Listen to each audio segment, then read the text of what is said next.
I'm on a quest to find music and art. Supporting local talent is the place I start. Yeah, this is our culture, the place to be. Games, books, arts and crafts and jewelry. This the Guardians of the Geekery. This the Guardians of the Geekery. This the Guardians of the Geekery. This the Guardians of the Geekery. And now for today's episode of Guardians of the Geekery with your hosts, Matt, Carol, and Joey.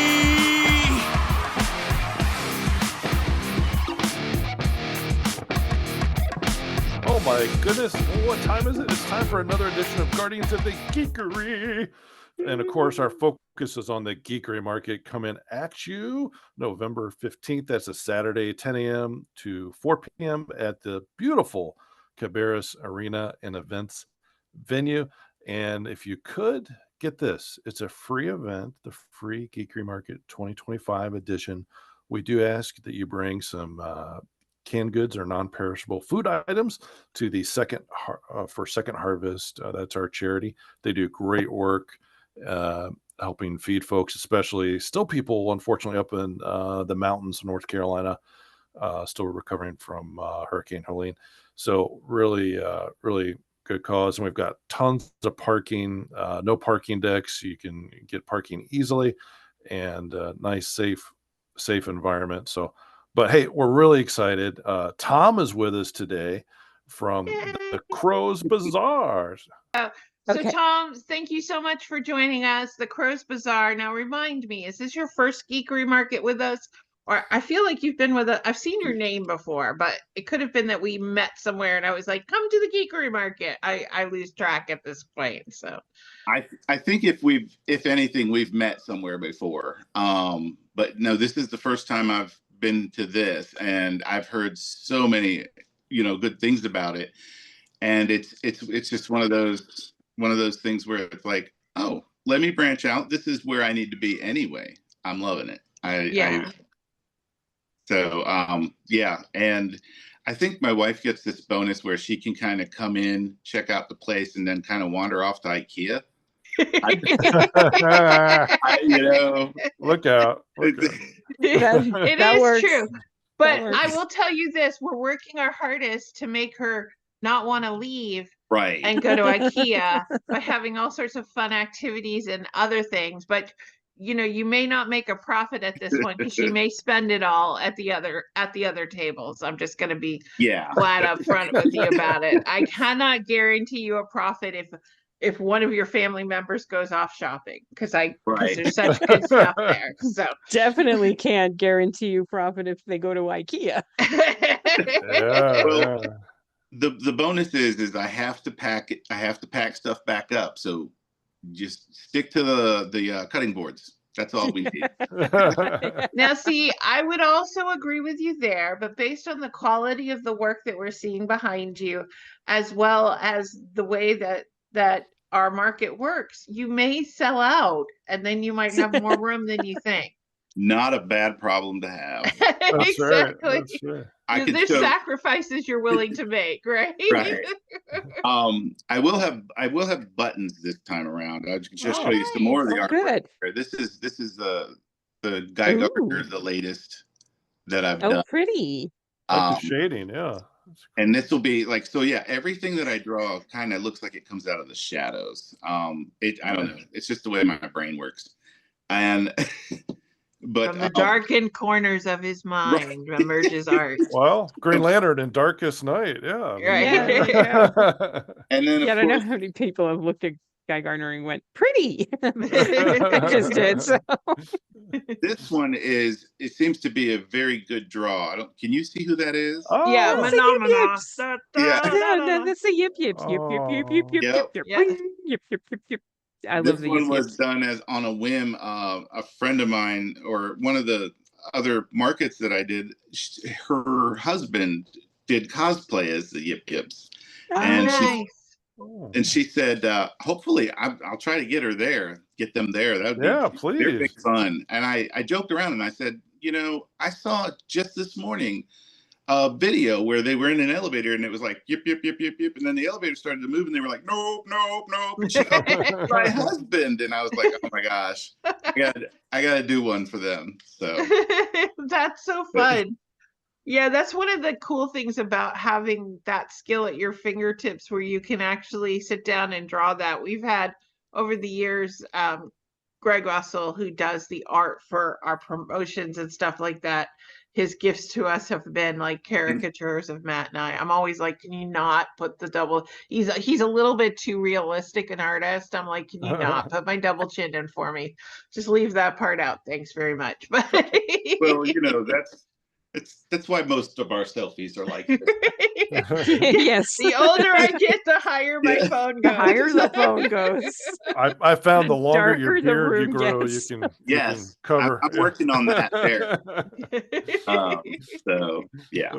Yeah, That's no, crazy. at least we're all on the same page on how that works, so we can kind of look past it. So, so when did you start the Crow's Bazaar?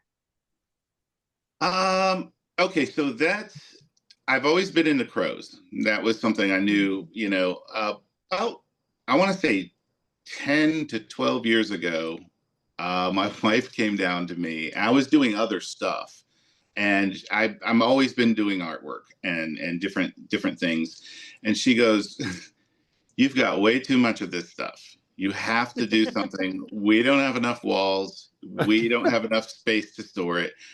Why don't you sell some of this stuff?" And so with that, I had a friend that worked in metal, and he was like, "You should come to one of these markets that I do." And that's kind of where it started.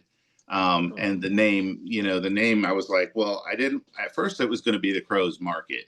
But then I was like, Bazaar sounds really exotic, and No, I love that name. It's a good one. It's also a play on words because, Bazaar, it's like, Yeah. that guy, but it just, so it's been about 11 years that I've been doing it, and I've been kind of hustling, trying to do my thing more local.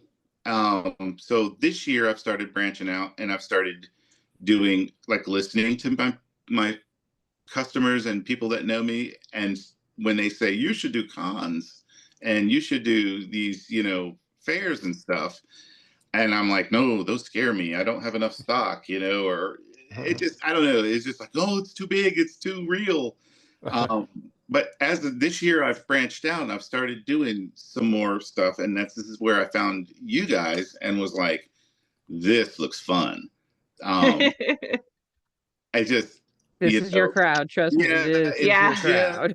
It's just far enough away that I can still get my locals to maybe come visit, but then I can also kind of bring in another community. And that's part of what I like about these things is the community that you bring up. Yeah. And I will say that, and Carol can attest to this, I like to do things where you can see everything all in one room, and there's lots of activity and lots of stuff. So one of the things that we like about doing the market is that it is shopping plus, right? So we know, and we also know that part of the reason why we started it is because we wanted to support the community, specifically like small businesses, as well as give back to the community, which is why we did it charity based. But a big part of that is we know that it can be overwhelming for people to go through, for an artist yourself, which is why we have the 10-foot wide aisles now, and we try to make sure that every other space has a way to walk through so you don't feel trapped, because we know we're all a little on the spectrum somewhere, right? We're all a little neurospicy. So, but also, we try to give little pockets and corners. So it's like, okay, you need to take a break.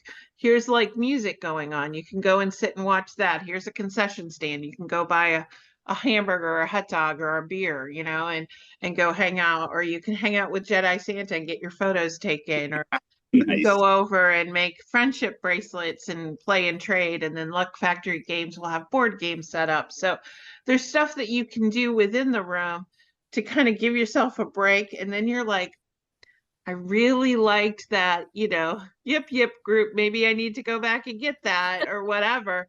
So that way you don't feel like you walk through it once, you get overwhelmed, you buy a few things and you walk out.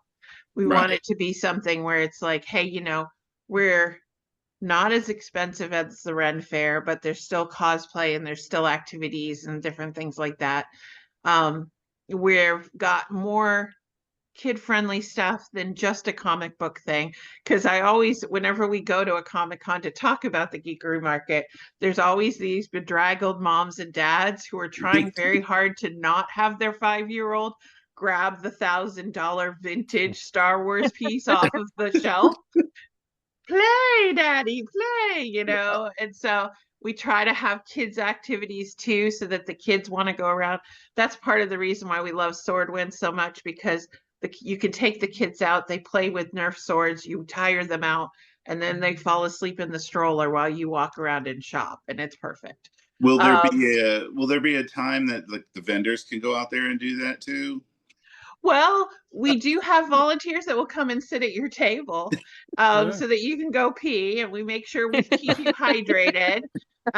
You know, Matt tried to make us sell vendor stalls in the bathrooms, but we decided to leave those for those who actually need to take a bathroom break. So, you know, but yeah, and you know, and we try to say, you know, make sure you're set up by 9:30.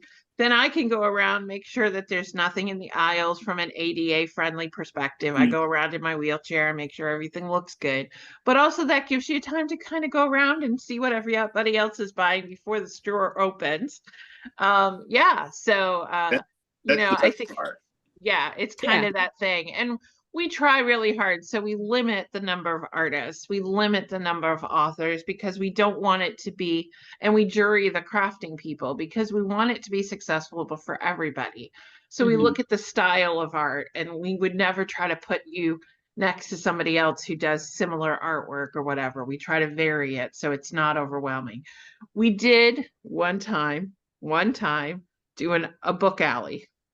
And then we were told, please don't do that. Yeah. Because people get those book pitches, and it, depending on which side of the aisle you start at, halfway through, you're like, I can't buy any more books. So, you know, and then they run out the aisle. So we've now learned how to mix and mingle, but we work really hard at that. And so I think that's helpful to people. But you're exactly who we're here for, because we want people to realize that, especially in this world of Gen AI and everything like that coming up. Yeah. You know, if there's nothing, you know, if your character has 4 fingers or 6 fingers, it's because you put them there, not because AI generated incorrectly, you know. So but yeah, I think that's one of the key things. So and just having new artists come through that you would not see.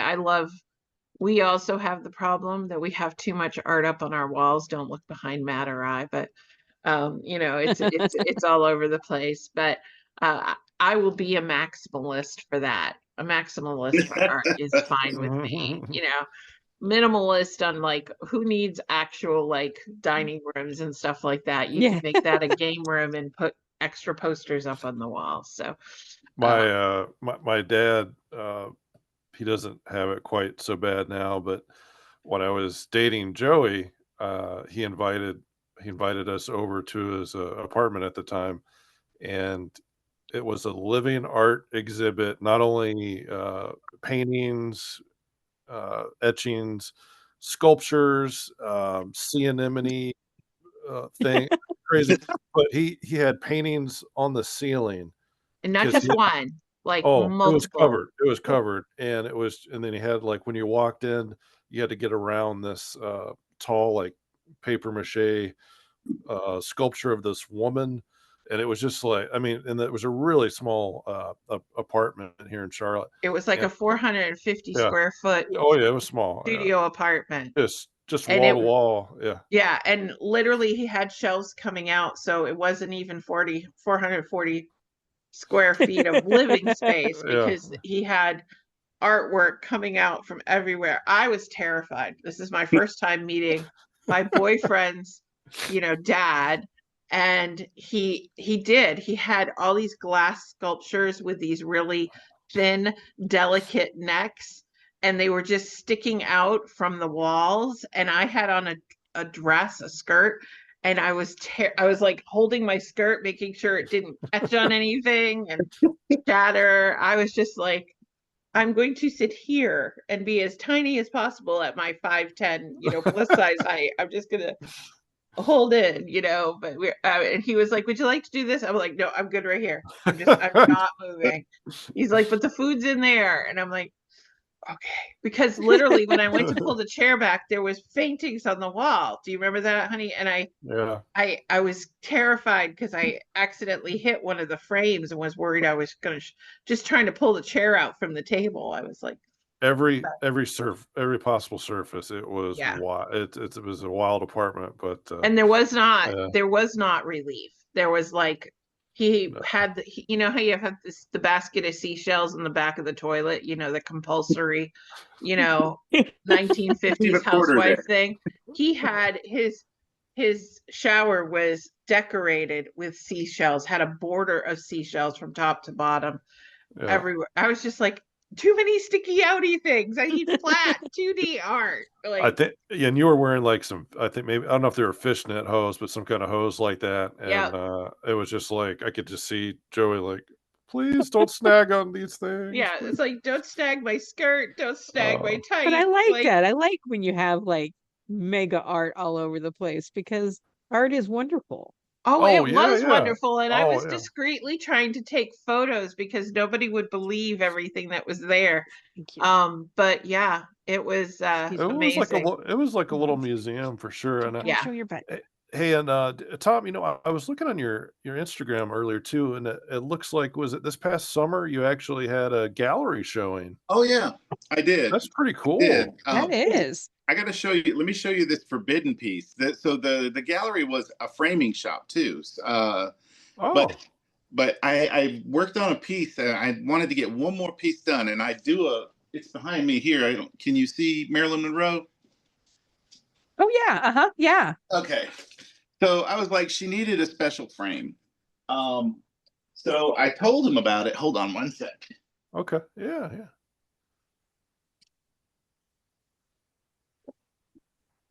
All right. I told him about it and I said, I just finished Marilyn Monroe in a glitter frame. Oh. Hot pink glitter frame, right? He looked at me and went, oh no, do not bring that. Do not bring that in here. And I was like, what? And he goes, glitter gets everywhere. And for a framing shop, not a good idea. And so I was like, okay, I don't see it, but okay. No, I did this a few months ago. We have 4 cats. I still have glitter throughout the house. Yep. Every now and then you tilt your head right and you got that. But I mean, I love the frame. It looks great with the piece and everything. And I was like thinking up until the time I saw like glitter throughout the rest of the house, I was like, oh, I'm going to do another one of those. Well, if I do, I'm going to do it outside because this, you have to like super seal coat them if you're going to do the glitter. You almost have to resin them or something.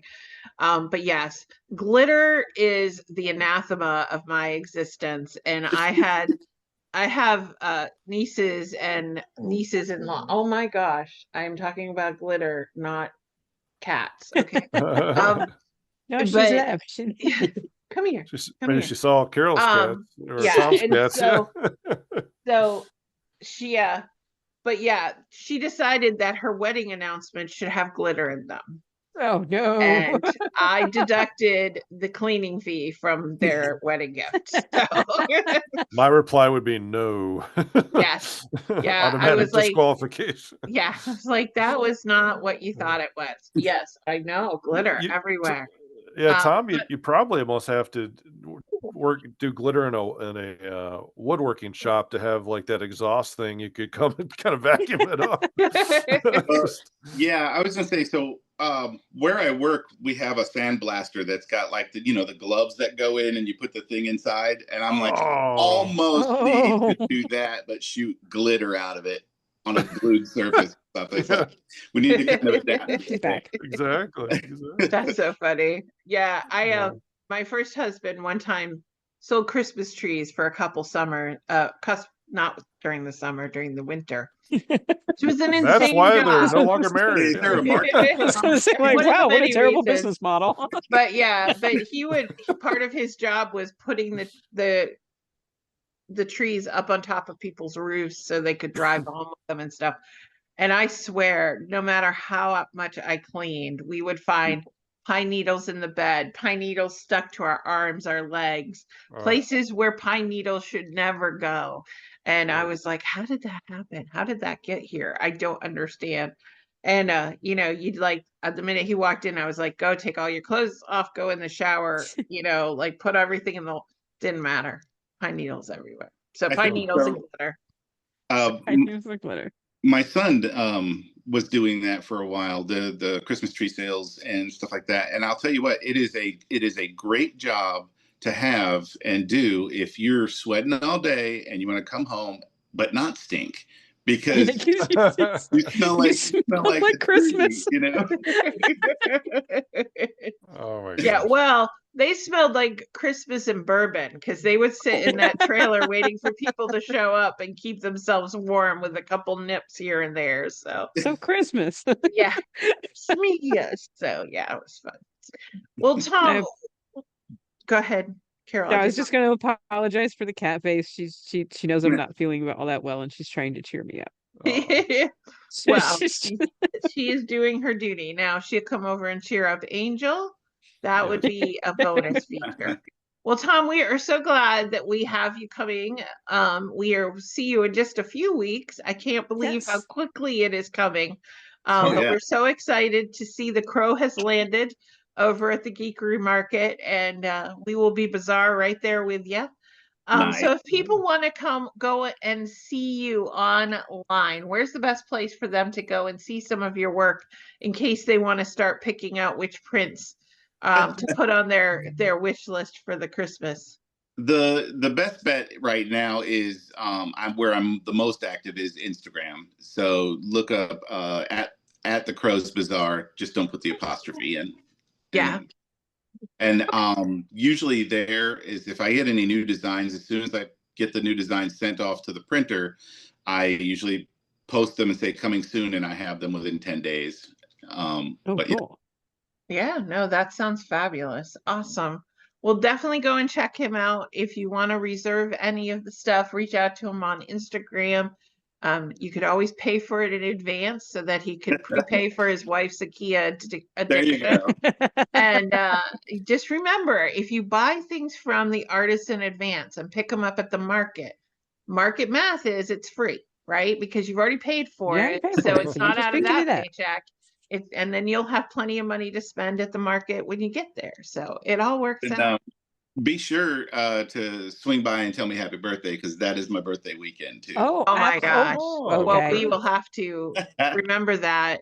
Somebody write that down. We're all really old, so that may not hit our memories, but we will try to remember. The older I get, the more I get out of my birthday. Like I went from a birthday day to the weekend to the month.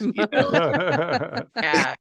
I'm just like, every day is my birthday. So. Right. There you go. Love it. I wake up and I'm like, happy birthday. Kind of like Frosty the Snowman, Like, put the hat on. I'm good. Well, Tom, thank you for being here today, putting up with our foolishness. And we look forward to seeing you in a couple weeks. But check out at the Crow's Bazaar on Instagram. Put your orders in, and we will see you at the market. Great. Thank you. I'm excited. I can't wait to see you guys. Thank you so much. Bye-bye. That was an episode of Guardians of the Geekery. Thank you for listening. Check us out at guardiansofthegeekery.com and stay tuned for more content.